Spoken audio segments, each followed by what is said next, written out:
Tonight, a major water main break impacts some businesses on Dewdney Avenue, and an early look at how crops are developing across the province. From our studios in Regina, this is CTV News. Good evening. Welcome to a special half-hour newscast at 6:30. City crews are tearing up a portion of Dewdney Avenue in the Warehouse District after a major water main break. It comes just months after completion of a 2-year revitalization project that saw underground infrastructure replaced. Wayne Mantica has the details. You can see this is all of the earth that we're dealing with. Grant Frew is overseeing cleanup in the basement of Bushwhacker Brew Pub. It all came this way, and you can see this is the water line right here. So this is how high the water rose. Out front, city crews are digging down to the source of the water main break. It comes just months after completion of a $32 million revitalization of Dewdney Avenue, which saw water lines and sidewalks replaced. So damage is pretty extensive, but we're trying to remain positive. A lot of the staff are in today. They've got their boots on and the shovels and the wheelbarrows are here, and we're just digging out. Water has been turned off to the entire block, forcing other entertainment district businesses to close. Residents living in lofts on upper levels are also without water. It's another inconvenience that follows 2 years of disruptions caused by roadway construction. It's a tough situation, given how beautiful the street just was, but you know, when you're connecting old infrastructure to new infrastructure, who knows? The incident is impacting the Regina Jazz Festival, which had planned to use the Bushwhacker Brew Pub as one of its venues.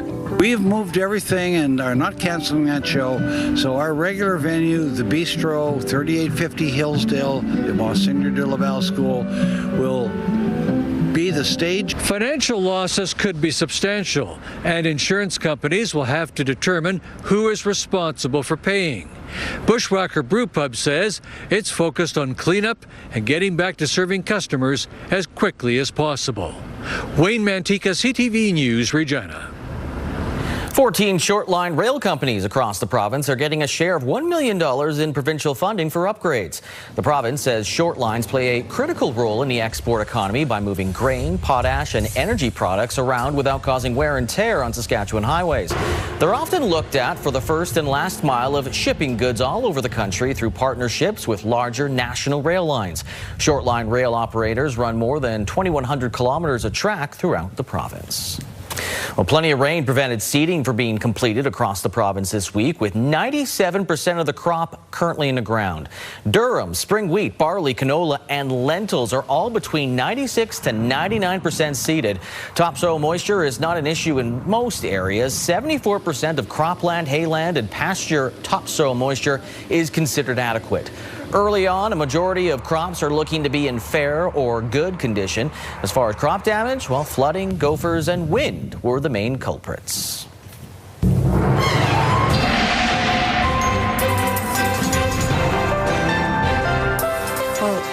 Lee mentioned rain, and there is more on the way. However, today was a pretty seasonal day in the Queen City and actually much of Saskatchewan. Now, temperatures, as we discussed yesterday, we're expecting to get to the mid to high teens for daytime highs.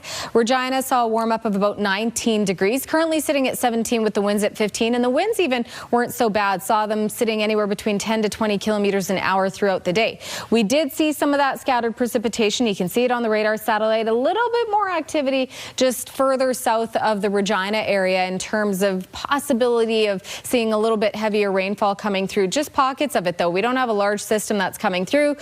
That is arriving on Sunday. Now, if we take a look at what we have arriving later tonight, still that rain sticking around the Regina area later tonight, but again, not a big system. We could see just some scattered showers, a little heavier rainfall just east of the Saskatoon area, in and around the Wynyard area tonight. And then we will see that system develop a little bit more before it makes its way into the parkland. So some rainfall expected for the Yorkton area as well tonight. And then as we head into tomorrow, you can see a lot of Saskatchewan expecting to see mostly clear conditions to start your Friday. We will see some scattered precipitation later in the afternoon tomorrow into the early evening. But then again, by the time we start Saturday, seeing mostly clear conditions, sunny conditions expected for tomorrow and Saturday. And then as we continue throughout Saturday, by the time we get into the evening, that's where we start to see more of that cloud cover rolling in. And there is quite a bit of rain expected arriving from Alberta. You'll see it start to make its way into the west Sunday morning.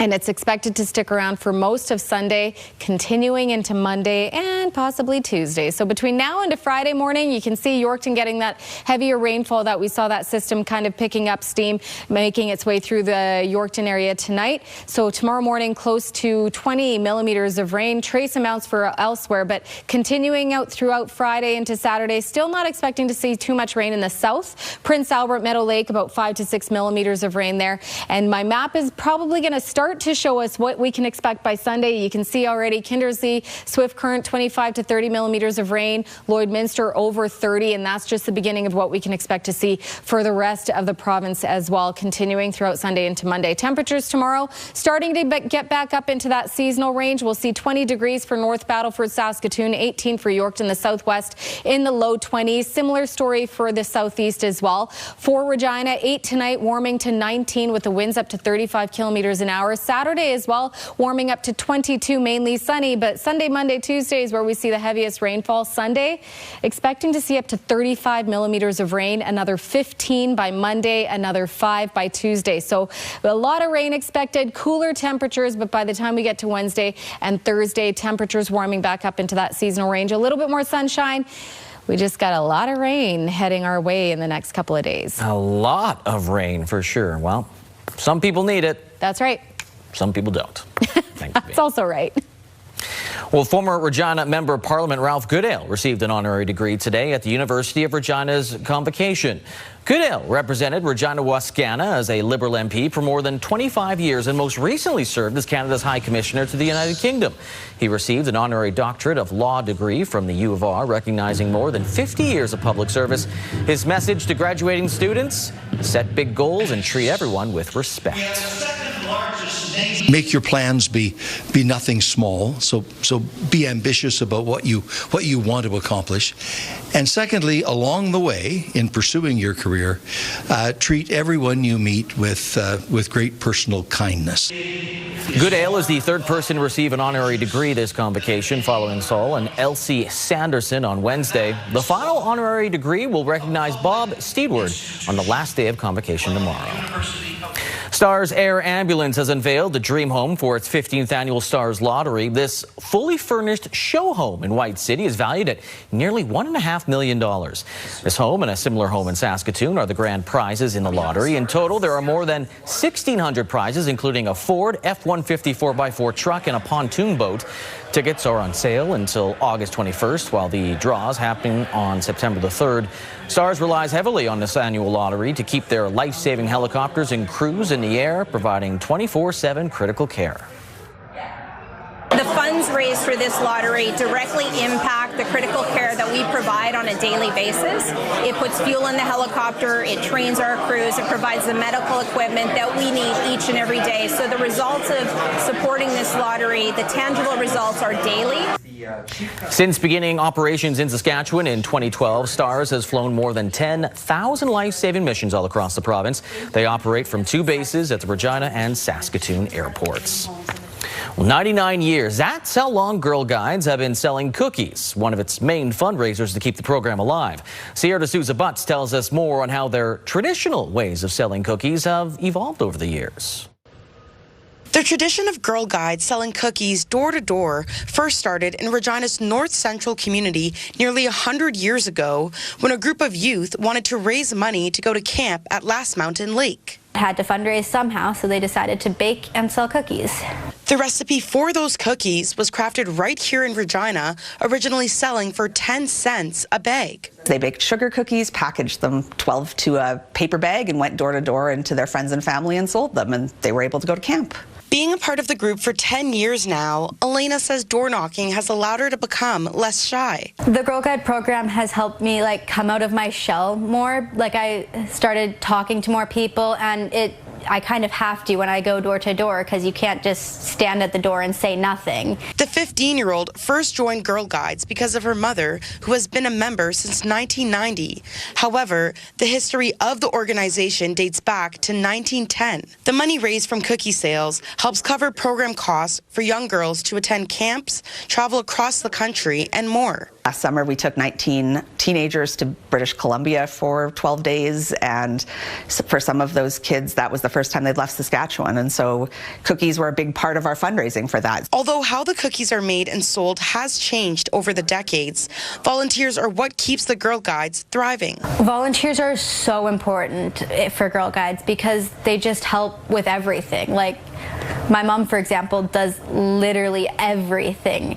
She's helped us make craft kits, she's helped us sell cookies, she's made posts on Facebook. Adding, Girl Guides has been a space for any girl to be part of a community. Sierra D'Souza Butts, CTV News, Regina.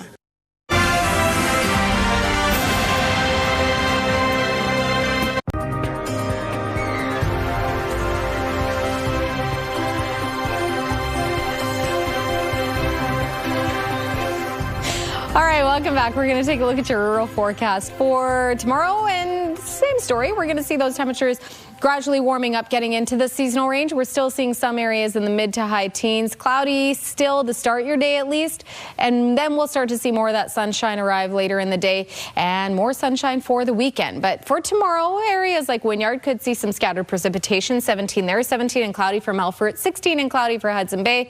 And then we have areas like Watrous, Outlook, and Kindersley in the low 20s, seeing a little bit more sunshine for Kindersley and a mix of sun and cloud for Watrous, Outlook. 18 for Spiritwood and Meadow Lake with a mix of sun and cloud. 19 for Lloydminster, a mix of sun and cloud. Same story when we get closer to the southern border. Broadview could see some scattered precipitation. 18 there and 18 for Carlisle. 17 cloudy for Kenora over in the southwest. 22 for Leader, mainly sunny. Maple Creek, 21 mainly sunny. And Lumsden, Assiniboia, Pilot Butte, a mix of sun and cloud, and 19 degrees. A closer look at Merrifield, located about 250 kilometers southeast of Regina.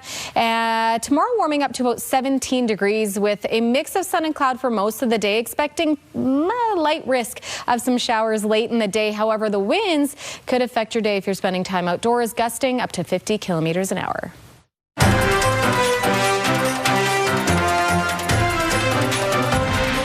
Well, soccer fans in Regina and across the country are cheering on Canada as they compete in the World Cup on home soil. Now, despite those steep ticket prices, Jacob Carr spoke to a few fans who feel it's worth the price of admission, headed to Vancouver to watch a World Cup game.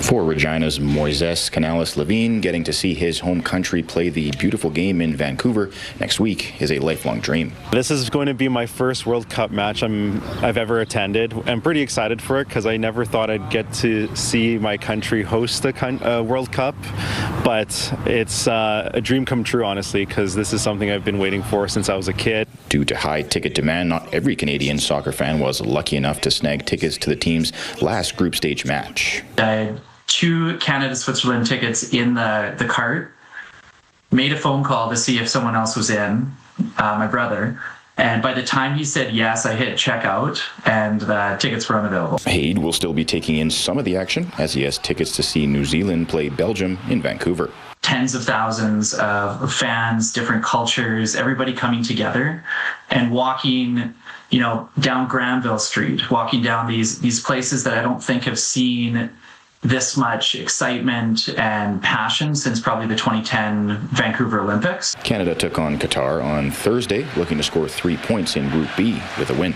The buzz and the atmosphere, not only in that stadium, but in that whole city, is going to be amped up to a 10 on the scale. And some 50,000 plus fans in BC Place, along with countless others watching across the country, were treated to some early magic.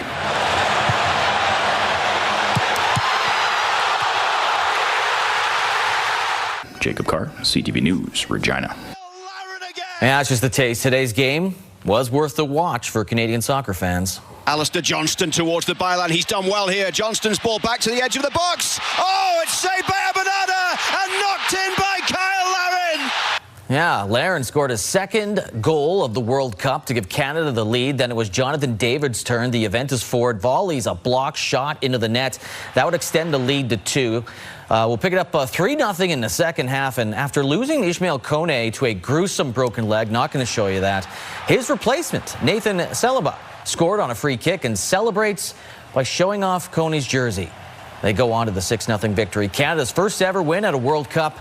Jonathan David, a hat trick, joining Messi to do that in this World Cup. So with 4 points now, Canada is all but sealed a spot in the knockout round and will have, such a big goal differential. All they would need is a win or draw next week versus Switzerland, and that would earn them first in the group.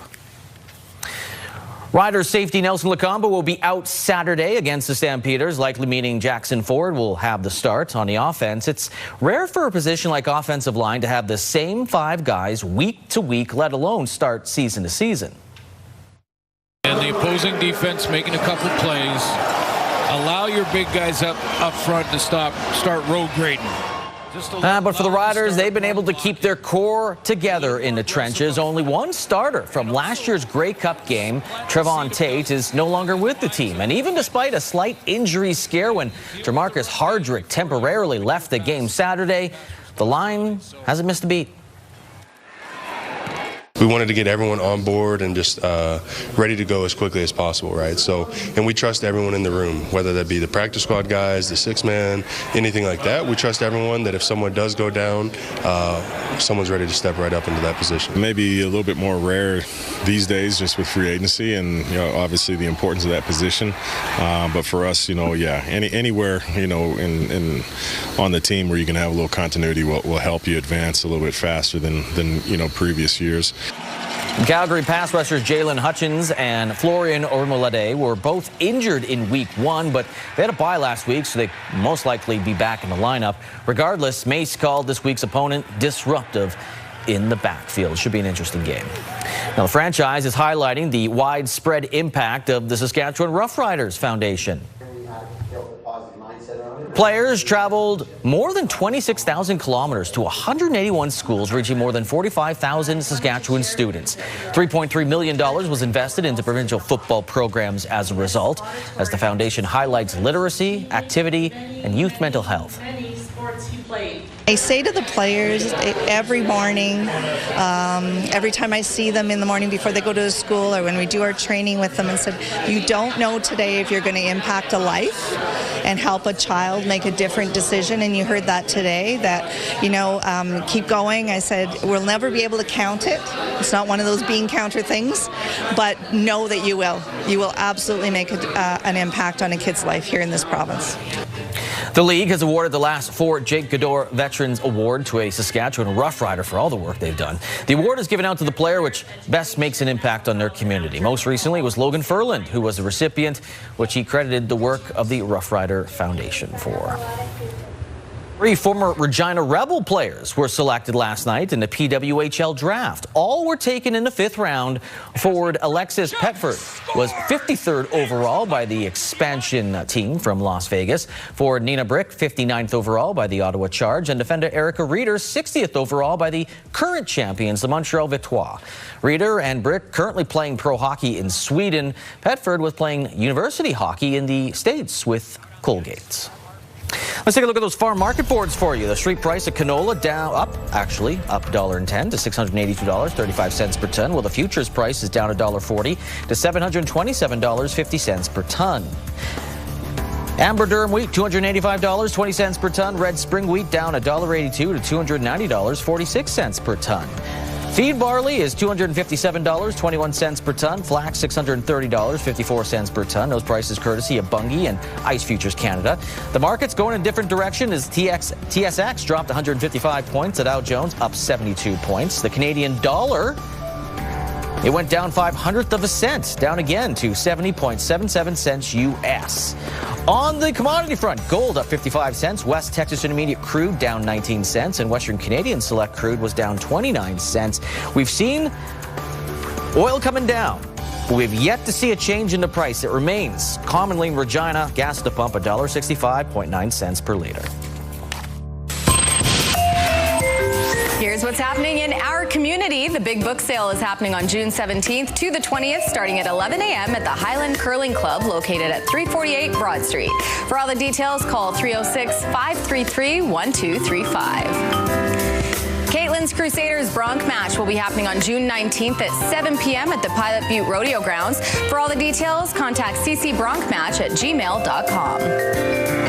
Submit your event to our community by visiting our website, ctvregina.ca, and click Community Calendar or scan the QR code on your screen. How many? 1. Nope. Are you kidding me? 2 big bangs, followed by the rookie Traders Canada Gaming Glory. What's that? We'll find out at 10. Well, more than a year after the permanent cancellation of the Regina Folk Festival, local music venue The Exchange is set to take over with a spiritual successor.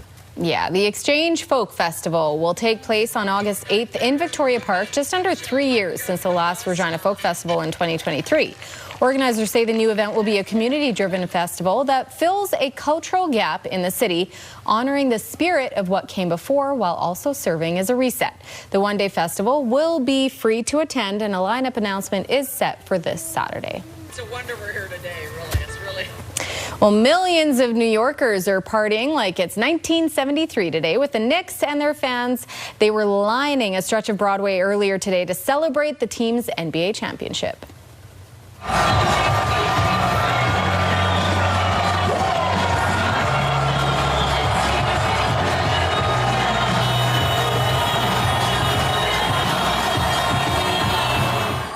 I've waited more than 50 years. Can you imagine Rider fans waiting more than 50 years for a title? 4-1, they won a series against the Spurs, giving the franchise its 3rd NBA title. That's it? Yep. New York Police Department deployed a record 10,000 officers to oversee the event, and some famous Knicks fans took part in the celebration, including director Spike Lee, New York City Mayor Zoran Mandani, and Knicks legend Patrick Ewing, who himself came close to a title, just his teams couldn't do it in the 80s. They all celebrate now. They celebrate. Yeah. Okay, bye.